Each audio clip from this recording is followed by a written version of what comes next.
Welcome to this video, where I will show you how to enable dark mode in the CCleaner app on your phone. Dark mode is a popular feature that reduces eye strain and saves battery life, especially when using your device in low-light conditions.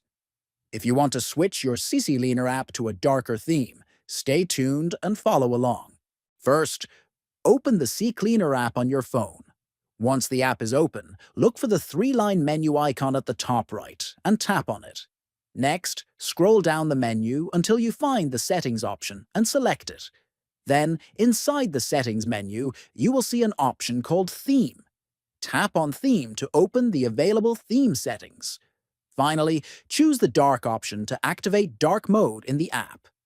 After selecting dark mode, you will notice that the app's interface changes to a darker color scheme, making it easier on your eyes during nighttime use or in dim environments.